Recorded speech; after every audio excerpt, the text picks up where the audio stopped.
here in the state. During his talk with us, Chris mentioned a couple of times about AEmerge and how he had been talking with them. And this got us thinking that, you know, we really need to be talking to AEmerge.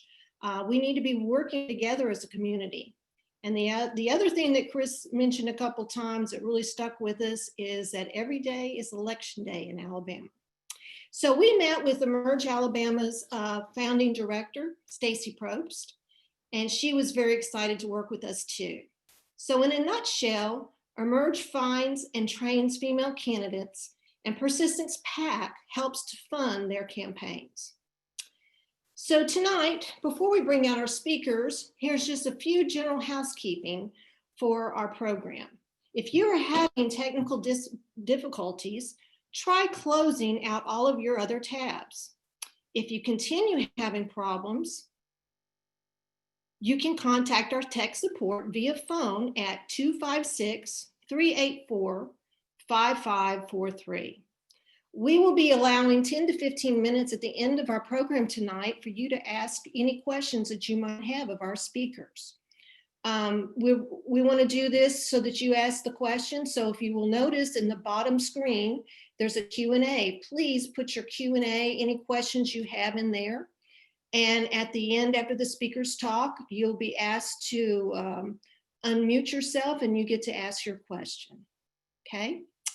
For those who aren't familiar with Persistence PAC, we are a state and federal PAC based in Madison County with the mission of providing funding to high quality candidates who adhere to democratic values. All of our board members are dedicated volunteers, so every donated dollar that Persistent PAC received goes toward furthering this mission of getting candidates elected in Alabama. Now, let me tell you a little bit about AEmerge. The AEmerge program in Alabama inspires women to run for office and hones their skills to win. The AEmerge goal is super clear: to increase the number of Democratic women serving in public office in Alabama. And although this speaker series is a free event, we are raising money for candidates.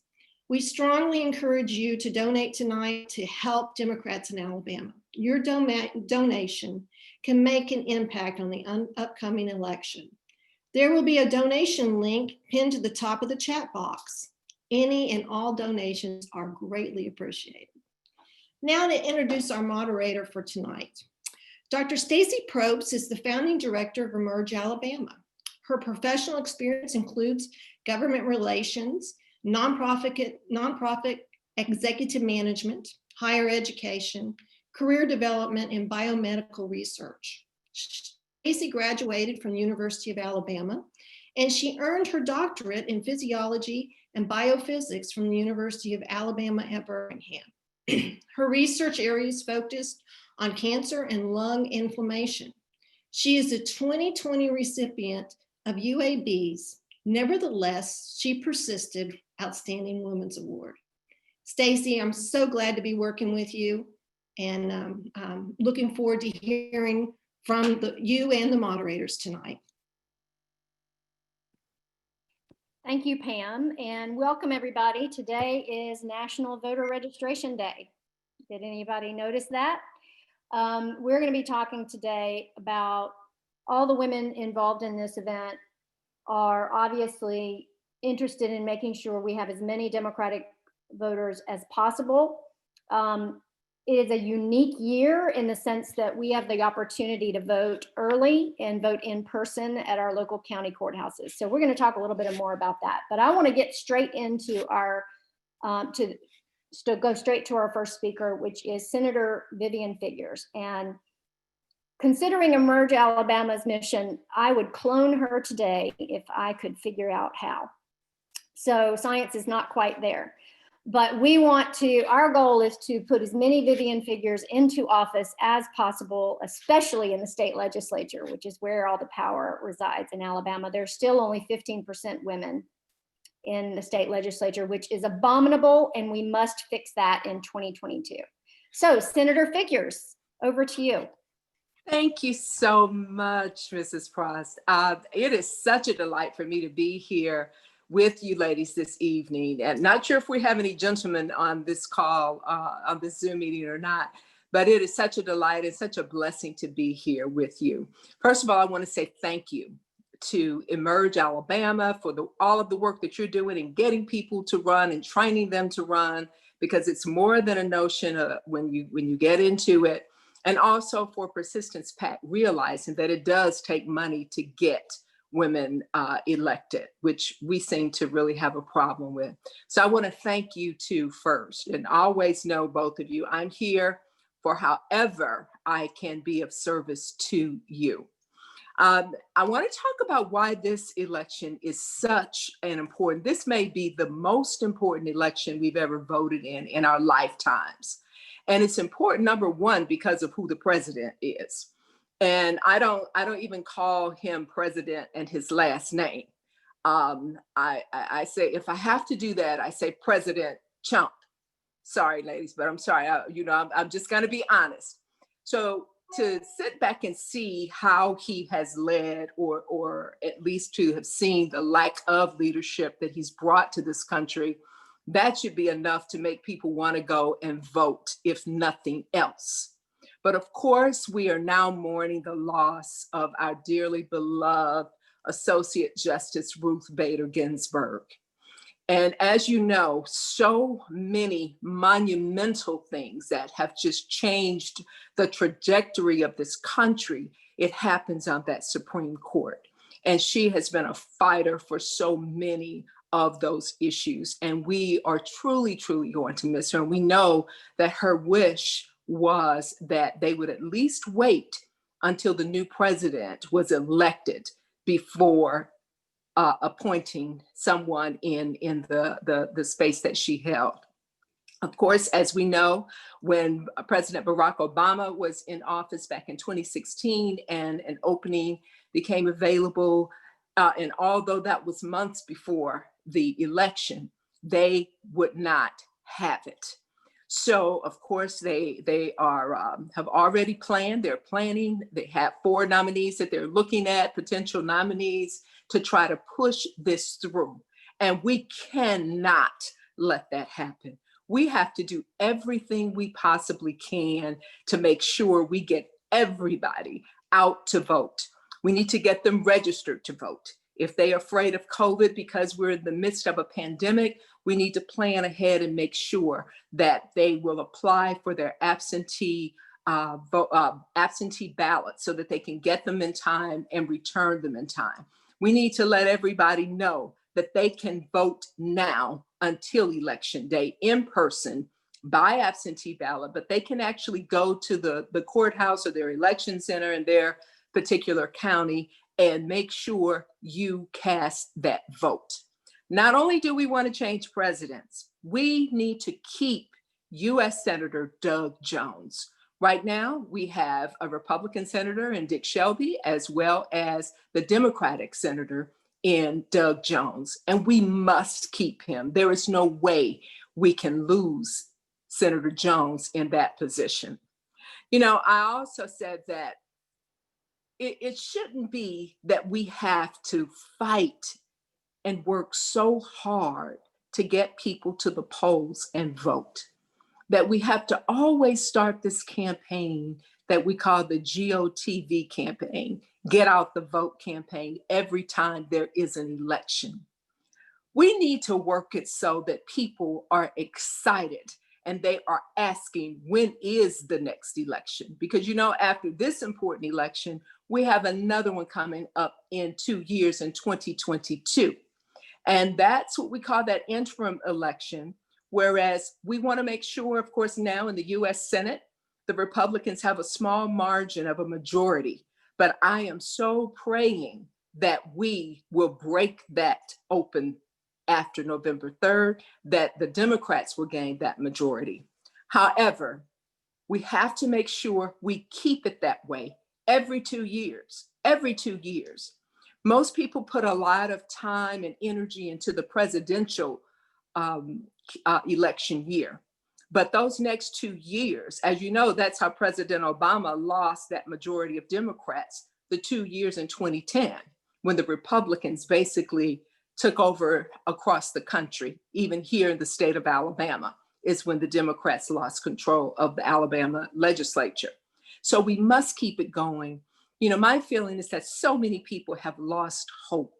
So that is why they don't even see why they should continue to vote. So many people have told me, say, you know, you all come around on during the election time, and you want us to get out and vote for you, but then we don't see you again until you come out and ask us to vote again.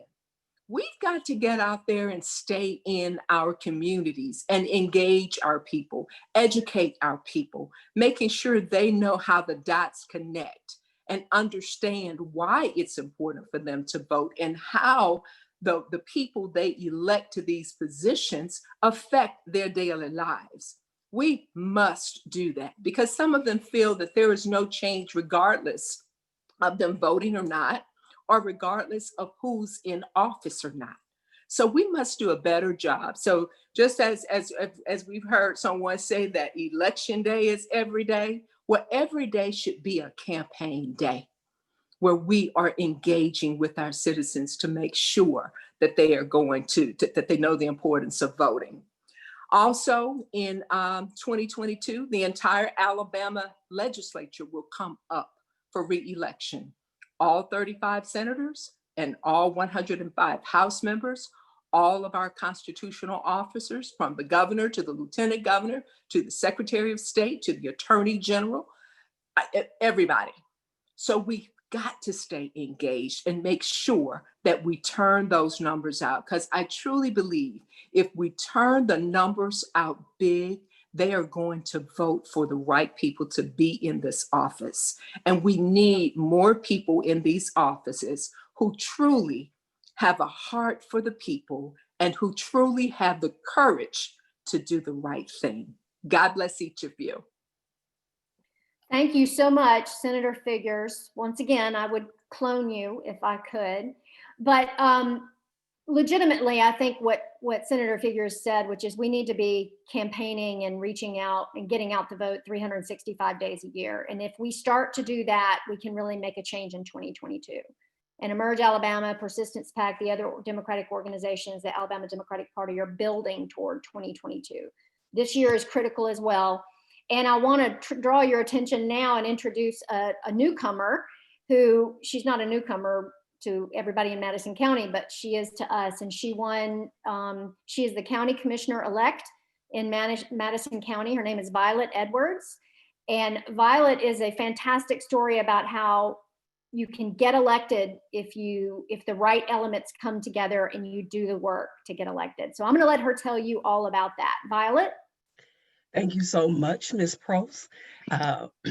Thank you. Good evening, everyone, and thank you, AEmerge Alabama and Persistence PAC, for allowing me this opportunity to come speak with you.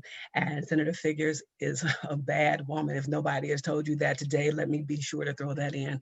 And it is indeed an honor to sit on this panel here with you.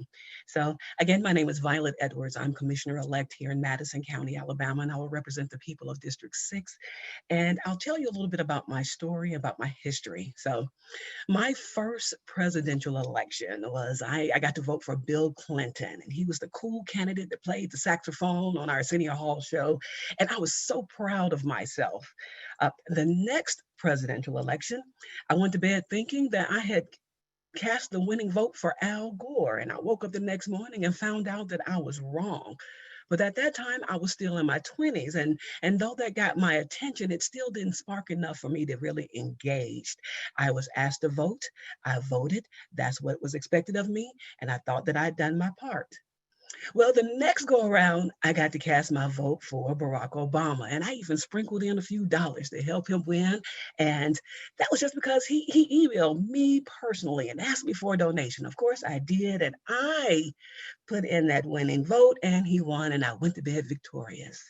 Well, 8 years later, it was deja vu again. I went to bed thinking that I had helped to elect Hillary Clinton, our first female president, woke up to a nightmare. And that is exactly how I feel right now, that we are living in a nightmare. The election of our current president pushed me to join the local Democrats, the state Democrats.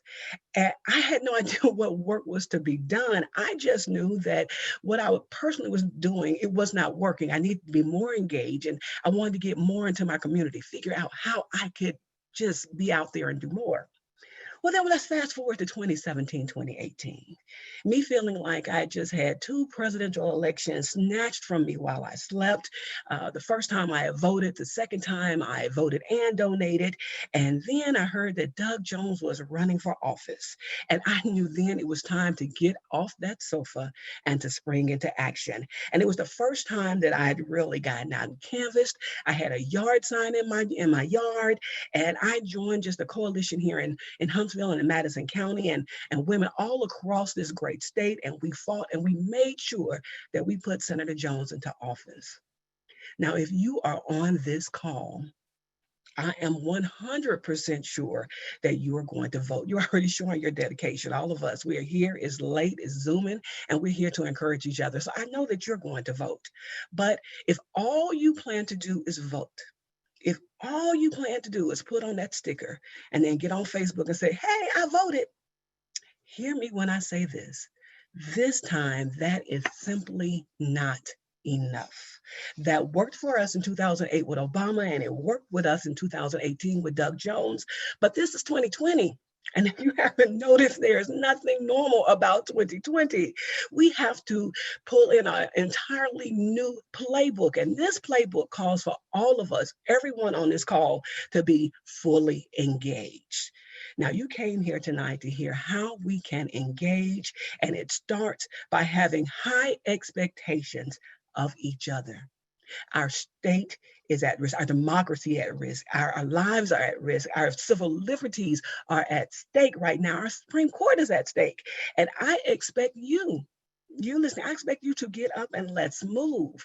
Now, I tell you, I stood in line for 3 hours to vote for President Obama, and I would gladly spend the night camp overnight to vote for candidates like Doug Jones and for Laura Casey and for Biden and for Harris. But you know what? We don't have to, because right now in Alabama, every day is election day. And I urge you, for everyone's sake, to make a plan to get people to the polls, and together we can win. So by the power invested in me, for my grandmama, my great-grandmama, my children, my grandchildren to come, I christen you a master phone banker. You are now deemed a head canvasser. You now have my permission to phone a friend. Take 10 people to those polls. Do whatever you need to do, but let's spring into action. Now, I've admitted, I didn't do more because no one asked me to. And really, I didn't really get engaged, and I did not run for office until I got mad and I wanted to see a change. There is someone out there who has not voted or will not vote unless we reach out to them and ask them to vote.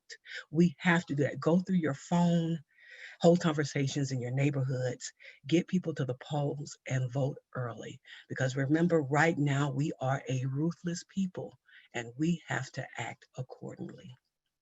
Thank you so much for your attention, Ms. Prost. I'll turn it back over to you. I can't hear you.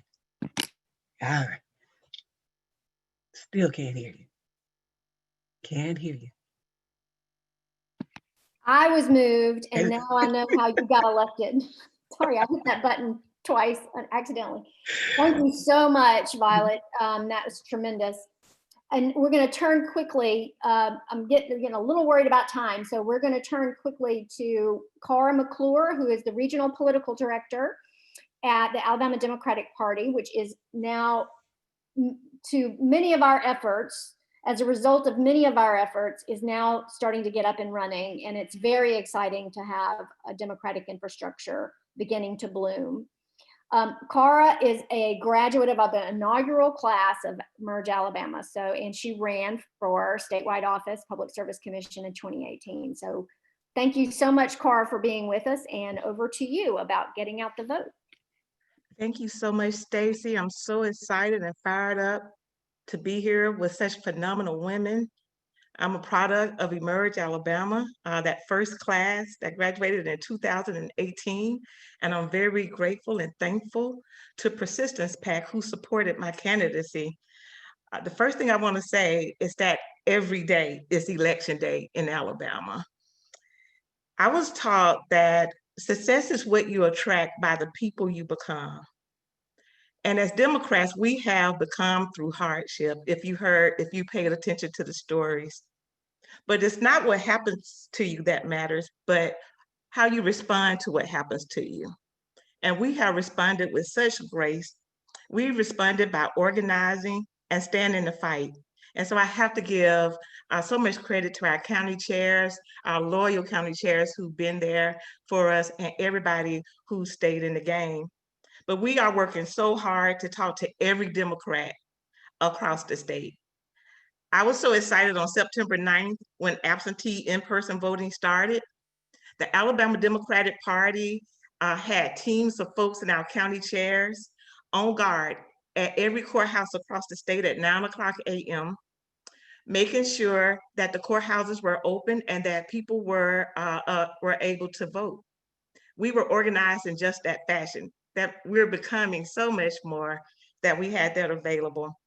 We also offer volunteer phone banking and texting opportunities on a regular basis. And if you want to get involved in that way, you can go to mobilize.com/ALDEMS.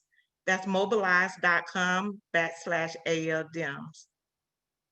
And y'all, we are working with county chairs to validate in-person absentee voting and encourage their networks to vote. You have the ability to go to your courthouse Monday through Friday to vote. And I have some tips to share with you on making that happen. I wanted to share with you how safe and easy it is. You get to go during regular business hours, and you can register to vote. And this is happening in all 67 Alabama counties. You can now apply in person, all in one step. Your elections office is usually located at your local county courthouse. All you need to do is bring your ID to your absentee election manager's office and submit an application for an absentee ballot. And when filling out your absentee ballot request, make sure to check the box, I have a physical illness or infirmity which prevents my attendance at the polls. And remember, ID is required if you're voting absentee due to COVID-19 concerns. The clerk will check your ID and hand you your ballot on the spot. After filling it out, you will be one of the first people in the country to vote. And this is so important that we spread the message all across the state of Alabama that every day is election day because you can absentee in-person vote. Additionally, we understand that it is important that we protect the vote. So we've been working with county chairs to ensure that courthouses remain open. Even now, every day, we're making sure that there are no problems at the polls, at the courthouses.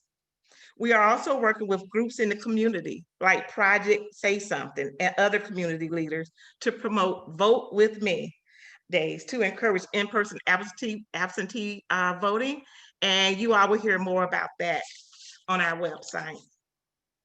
Y'all, it is our hope that working with leaders across the state of Alabama, we can empower more people to vote in this historic election. And what it is going to take is things like this: coalition building, working with community leaders, working with our county chairs, working with our citizens, and making sure that we go into every nook and cranny to engage people and empower them to vote. That's what it's going to take in 2018. And I believe that we will win. Every step we're taking is in that direction of winning, but it's going to take all of us working together. I'm so excited about the work. At the beginning, I said success is what you attract by the people you become. And because we're putting in the hard work and remain loyal, strategies and tools and enthusiasm and the right people are coming to help us make that happen. It is inevitable. And all of the work that we're doing today is setting us up for making Alabama a blue state. It's going to happen with teamwork. And Stacey is back, but once again, I want to remind you all that every day is election day in Alabama. Thank you. Back to you, Stacey. Thank you, Cara. Okay, so I think she said it. I tell people regularly that Alabama is really a purple state, but so many of us, the people who would vote for Democrats, don't vote. And there are lots of restrictions. Alabama is actually a pretty difficult state to vote in if you start to see the rankings. It shouldn't be, but we're going to have to get people elected to change that. And so right now, like Cara said, we have a unique opportunity to turn out a blue vote in a new and impressive way. And that means that you don't have to worry about November 3rd or whether you can get off work, whether it rains, whether you end up getting sick and can't go out, or if you just are nervous, too nervous to go to the polls, or if your polling site gets shut down day of, which we have seen happen many times. So there are lots of reasons to vote in person. I want to show you very quickly. This is my application for absentee ballot that I got in the mail. I just called my county courthouse here in Jefferson County and asked them to send it to me. And they sent me also this little notice which says ballots for November 3rd, 2020 general election will be mailed. They don't have to mail it to me. I'm going to take my application in and I'm going to vote in person right there. Okay, so that is going to happen all the way through. By the way, voter registration deadline this year is October 19th. That is going to happen. Voting by mail ballot, the deadline, the requested deadline is October 29th. So you don't want to get too close to November 3rd before you do that. All right, now we want to turn to another AEmerge Alabama woman, Laura Casey, who is running for Public Service Commission, president of the Public Service Commission, which is a statewide office. She's a graduate of our 2019 cohort. And Laura's been phenomenal already in running in a very different way. And it's very important, the Public Service Commission. I'm gonna let her tell you all about why it's so important. Laura? Great, thank you so much, Stacy. Thank you to Persistence PAC. Thank you to AEmerge. I'm very grateful to be here. We're here to build a pipeline tonight, and AEmerge came into existence to create that pipeline. Persistence PAC came into existence to fund that pipeline. I am sitting here because I am part of a pipeline, not just AEmerge, but because of Cara McClure, who I am so excited to be following tonight. I moved to Alabama rather recently, and my first full slate election, my first general election was 2018, when I got the chance to vote for Cara and Kari, who would step forward and run for the Public Service Commission. It was an exciting time in Alabama because we fielded a full slate. And as Senator Figures pointed out, we need to be starting to do that again already. We have a lot of offices up, and we need to encourage people to run. We need to give them the support to run. But I worked a lot with Cara and Kari as they ran for the Public Service Commission. It is a 3-person commission. They sought 2 of the seats. Had they won, we could have affected so much change in Alabama, because the Public Service Commission is one of the most important offices that nobody talks about.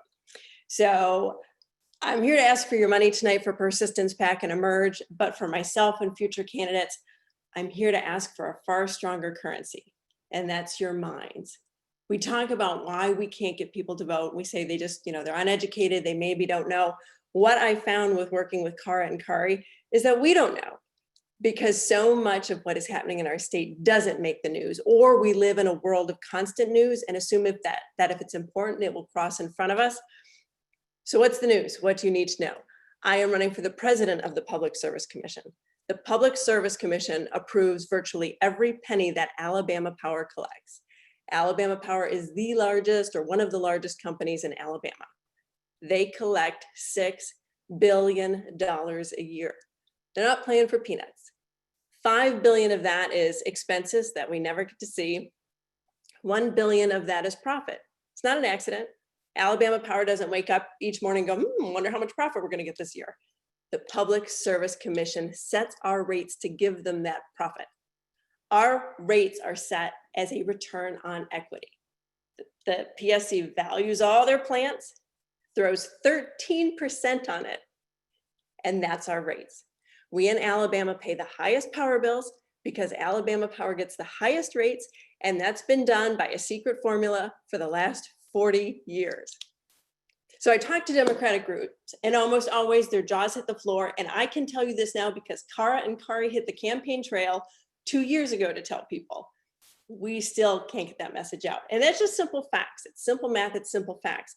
And if people just knew that, they'd be showing up in droves to vote for this office. So the upshot of the story is that Alabama is a state of monopolies. Monopoly timber, monopoly coal, monopoly energy, monopoly healthcare, monopoly banking, monopoly politics. It is a state that is designed to run friction-free, which is great if you're profiting from it. It's not so great for everybody in it. So I am asking everybody watching tonight to be the friction, to honor the icon that we've lost this week, Justice Ginsburg, who spent her life using her mind and her voice to change the law. And that's that critical last step. Justice Ginsburg could have spent an amazing life in academia writing the most incredible law review articles ever.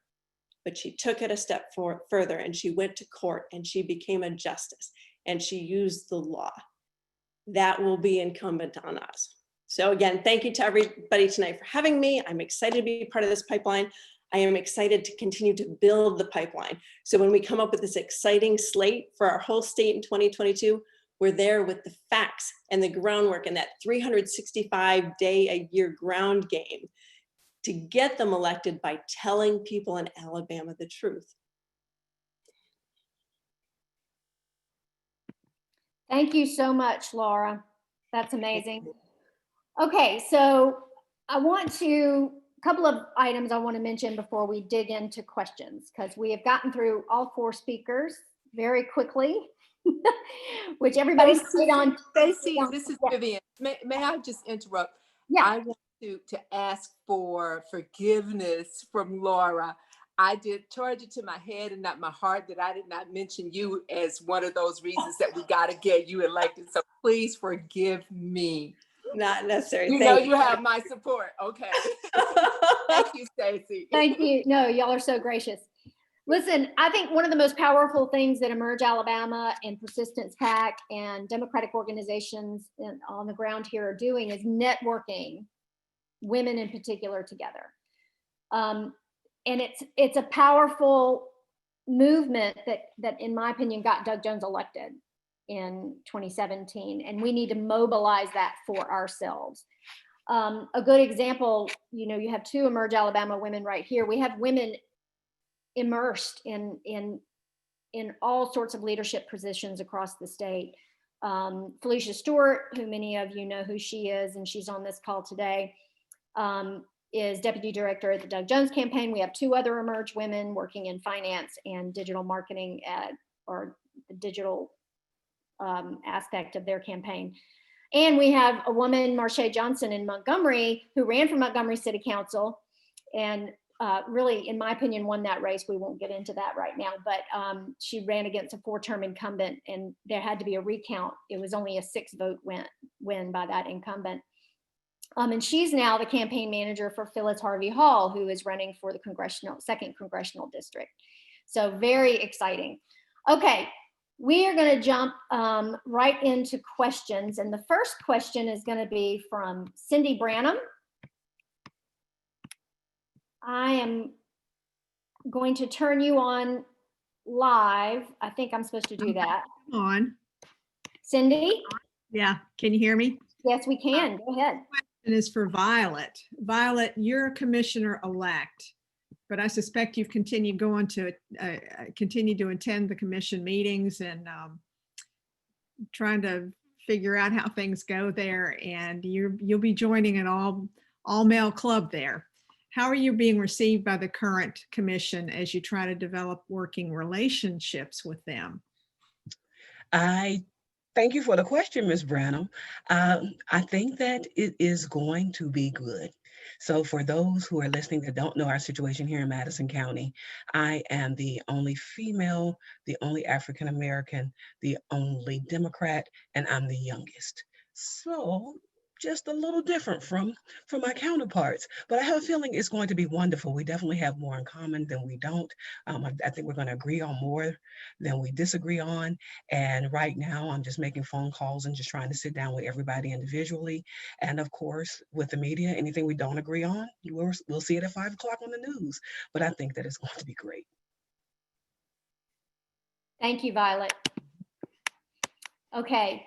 Now I see a question here from Helen Gillespie, and I'm just going to go ahead and answer it. She wanted to confirm the deadline dates. So very quickly, I'm going to read through this, what I've got.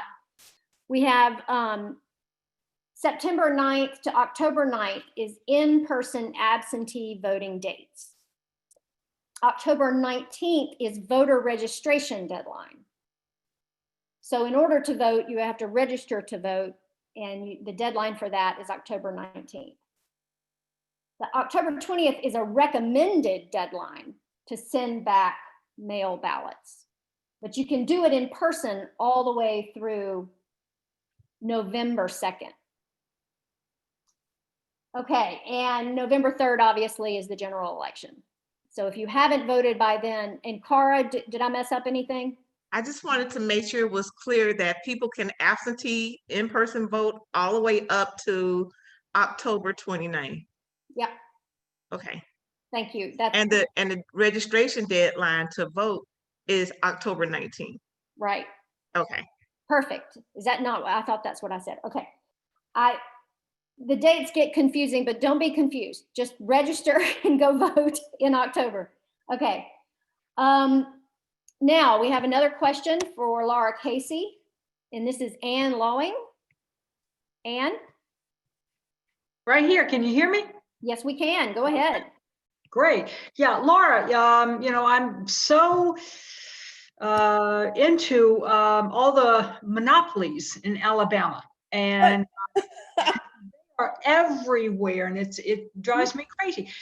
How can we wake people up one-on-one or in small groups to the problems of all these monopolies, but also how can we show people what they can do to confront these monopolies? So glad you asked. I feel like you're a plant. So even as I run this race, what became clear to me after Cara and Kari's race, I will start with my particular monopoly, because running for the president of the Public Service Commission, we don't have a watchdog group. We have a lot of amazing environmental groups. We don't have a consumer advocacy group. We have nobody who's been there to do the math of our rates and follow the math of Alabama Power and Southern Company, follow what's happening at the PSC, translate it in a way to the public, and communicate it to the public. So what has to happen as soon as possible, realistically, it will probably have to wait till after the election, is we need a watchdog group. And what I'm about to lay out is true for, a lot of people say, what can I do to help? And I have to go back to Senator Figures' comment about the 365 days a year. We need to set up the building blocks. November sort of like the Super Bowl, and the team shows up and we have all our pennants and our outfits. We're like, let's win. But we haven't been putting in the training. So when I'm looking at setting up a watchdog group, we need people who are good with setting up websites, presenting information, researching the information, crafting the information, editing the information, managing mailing lists, communicating it to people. When you have those things in place, then you have the foundational blocks to say, what is the issue? Where can I go for the answers?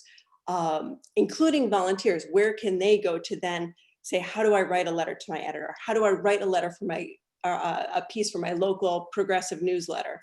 How do I begin to communicate to my neighbors in the simplest of ways?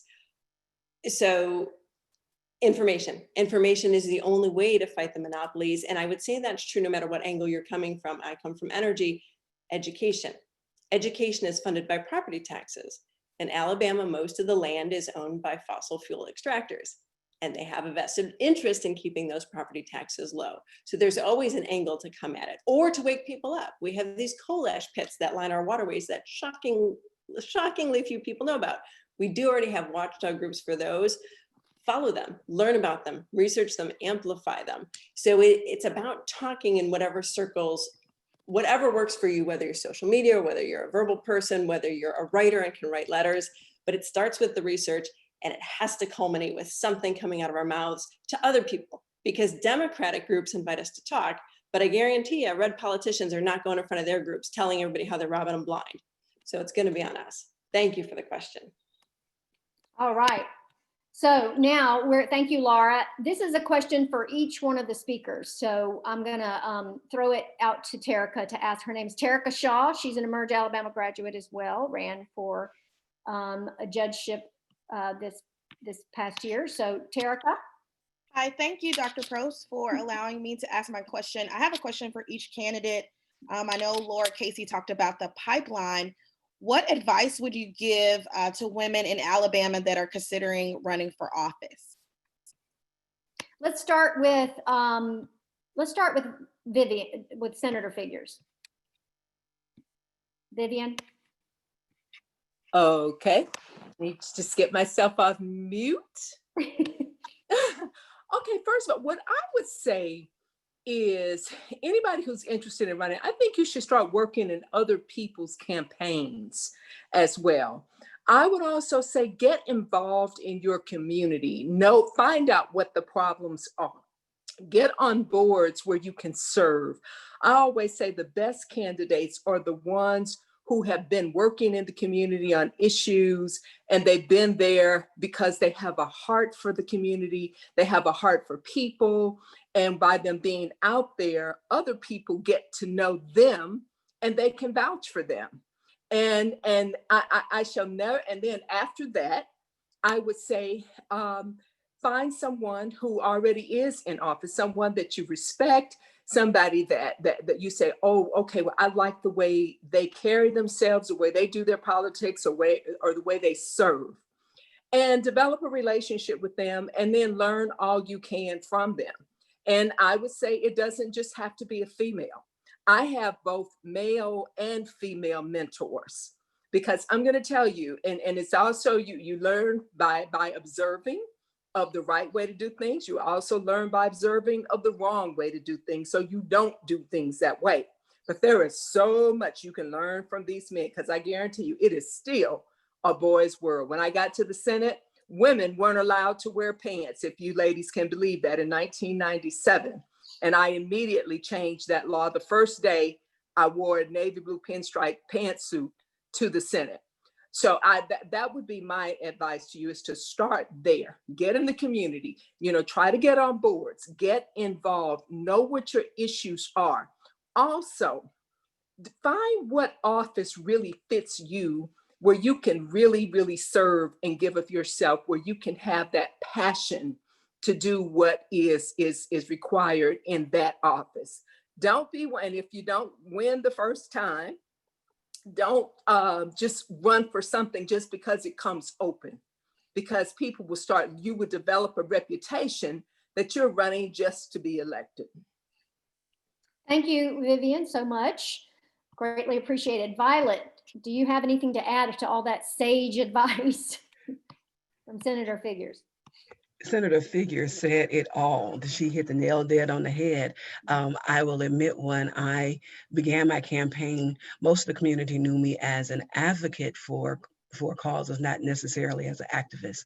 And so, but that still helped, because they knew that I would roll up my sleeves and I would get out there and I would do the work, and that whatever I set my mind to, I just had a passion about it. So that helps, giving of yourself, so people can see that you are genuine and you have a heart for it.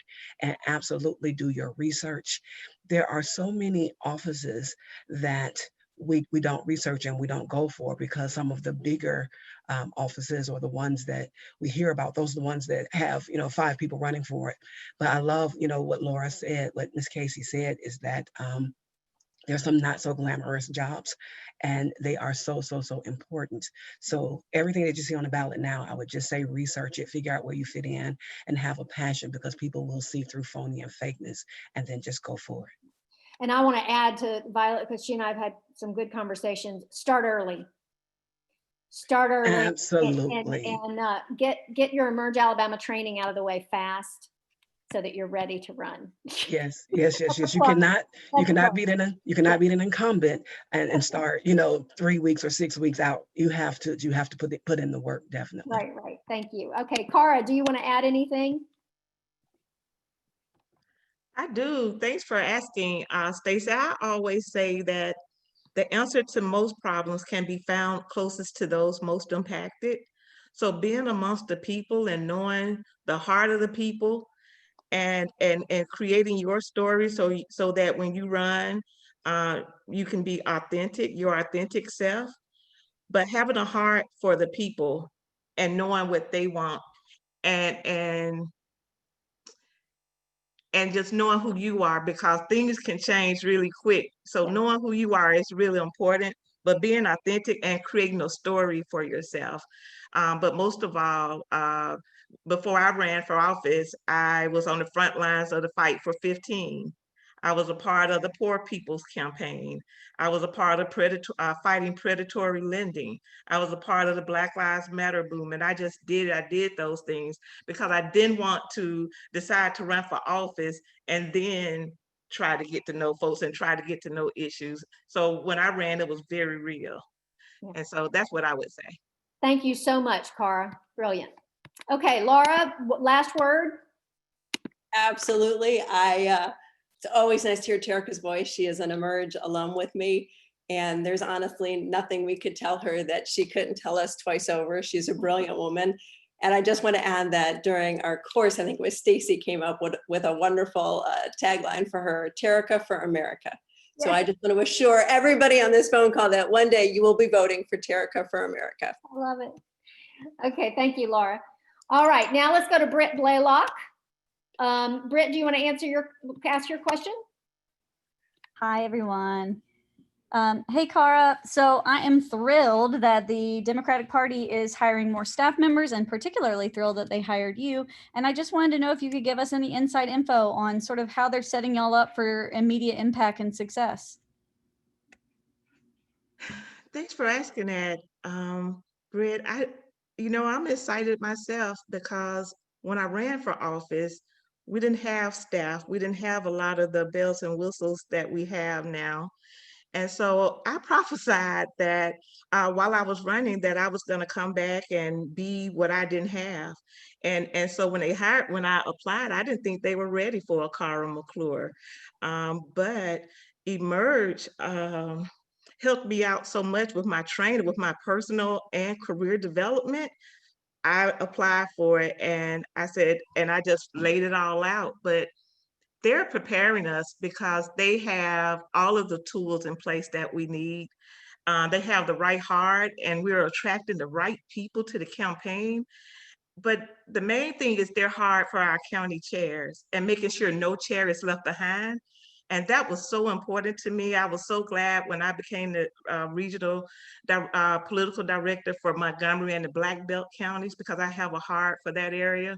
And so I think they're preparing us because they're not just concerned about the campaign, but they're also interested in my personal growth, and that's important. But they also have a heart for making sure no community member is left behind, no chair member is left behind, no county is left behind. And I'm so glad to be a part of that type of group. I hope I answered your question. Yes. Thank you so much, Cara. Okay, now turning to Lauren Kernut. Am I saying that right? Hey, that's right. Right. Go ahead. So I know we were talking. Whoops, it went quiet. Okay, so I can't hear Lauren, so I'm going to go ahead and ask that question. She's asking, could we have some presentations prepared about statewide issues and share it with neighborhood associations, neighborhood officers? Oh, I think I know maybe what she's talking about are the ballot amendments. That may be right, but there are places to get that information, but her point is that how nice it would be to share it, to share some aggregated data at the local level so that information would be consistent across communities. Now, I do think that's a real challenge. There's so much bad information out there. I hear people say things that are wrong all the time, and I get bad information myself all the time. So ultimately, you want to make sure you're checking with multiple sources when you're investigating the ballot amendments. And really anybody that you might be voting for. Okay. Stacy, may I add to that, in the event that she is talking just about the amendments? Yep. What everyone needs to realize is that we have a Republican-controlled Alabama legislature, which I call a super majority. There are only 8 Democratic seats out of 35 in the Senate. And I think there are 28 maybe in the House out of 105. So when these amendments, these constitutional amendments come before us, just know that they are probably Republican driven. Like so many of the bills that are introduced and the ones that actually pass that are really going to do a lot of things are Republican driven. But I just wanted to make that clear. And I'm not sure if she's talking about just issues, period, that involve the entire state, such as what Laura was talking about in terms of us organizing in the future. And then what I was saying about educating everybody, because everybody don't know what the issues are. And even in terms of running for office, you don't want to just run for office because of what the people say you should do. Because once you get in there as an elected official and you get all the facts and figures and you do your homework, it's impossible many times for all of the people to know what those are. So have a brain for yourself, to think for yourself, and do your homework. Thanks. Thank you very much, Senator Figures. Okay, this is not a question, but I want to wrap it up with this because we've gotten through all of the questions. Scott Nettles, who is an AEmerge Alabama supporter and supported our candidates in 2018, he said, not a question. I just spoke to my 84-year-old mother. She's already voted. She lives here in Alabama. So this is a great example. We really are, it really is a truly unique year. And how amazing would it be if we actually exhausted the number of ballots that are available and made them print more? That would be very exciting. But I like to tell people we're thinking about this year very much as a building year to 2022. We absolutely have the opportunity to start winning elections, but we've got to run. We have to get ready to run. We have to run smart, efficient campaigns. We have to have good data, and we have to get out and vote ourselves, and we have to give people the hope they need to vote. And then we need to change the laws about how we vote here so that it's not so hard to vote. So there's a lot to accomplish, but we're on the right track. Persistence PAC and AEmerge Alabama and the Doug Jones campaign and Alabama Democratic Party, all of those interests are represented right here. And we're collaborating, we're working together to make the things happen in 2020 and in 2022 that did not happen in 2018 when we had a record number of women running.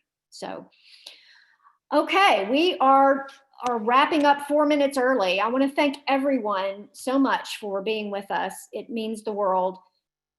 There is so much political activity going on. Do whatever you can. Listen to Violet's call to action, which is a personal call to action to you. Voting is not enough. Voting is critical. Voting is not enough. If you're on this call, if you're on this webinar, you're a leader in your community already. You're already engaged at a higher level.